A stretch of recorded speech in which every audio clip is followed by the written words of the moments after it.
Hello বন্ধুরা, আসসালামু আলাইকুম। পাপড়ি মাশরুম অ্যান্ড অ্যাগ্রো ফার্মের পক্ষ থেকে সবাইকে শুভেচ্ছা। আশা করি সবাই ভালো আছেন।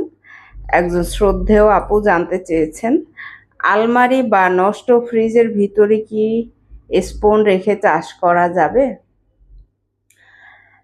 আপনি যদি নষ্ট ফ্রিজ অথবা পুরাতন আলমারি ব্যবহার করেন, সেক্ষেত্রে কিন্তু কোনোভাবেই দরজা ব্যবহার করতে পারবেন না। এই বিষয়টা আপনাকে অবশ্যই খেয়াল রাখতে হবে। যদি মনে করে থাকেন যে দরজা লাগিয়ে রাখবেন, সেটা কোনোভাবেই করা যাবে না। কিন্তু আপনার যে পরিমাণ জায়গা নষ্ট হবে, তার থেকে আপনি কিন্তু ফ্লোরেই রাখতে পারেন। ফ্লোরে কিন্তু খুব বেশি জায়গা লাগে না। আপনি ঘরে চাষ করার জন্য 50 পিসের জন্য খুব বেশি দরকার হয় না। 3 হাত বাই 3 হাত জায়গা হলেই হয়ে যায়।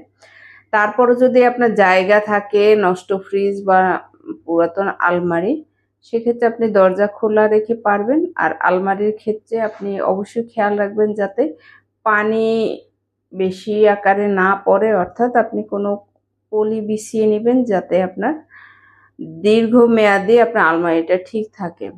যদি সরাসরি আপনি স্পুন বসিয়ে পানি স্প্রে করেন, সেক্ষেত্রে কিন্তু আপনার আলমারি খুব দ্রুত ড্যামেজ হয়ে যাবে।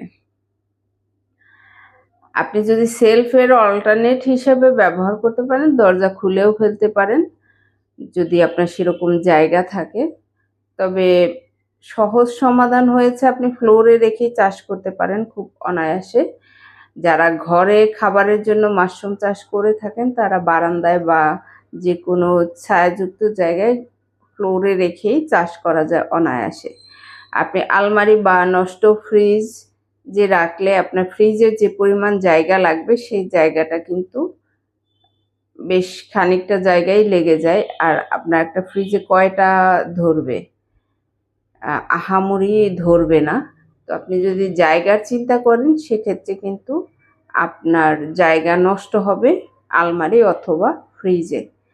আপনি সহজভাবে রাখতে পারেন ফ্লোরে, অথবা আপনি যদি প্লাস্টিকের সেলফ থাকে, সেটাতেও আপনি রেখে চাষ করতে পারেন।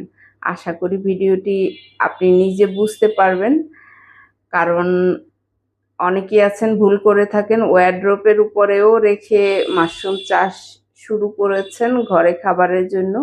না বুঝে হয়তো করেছেন, তাদেরকে সতর্ক করে দিয়েছি এটা আসলে ঠিক না।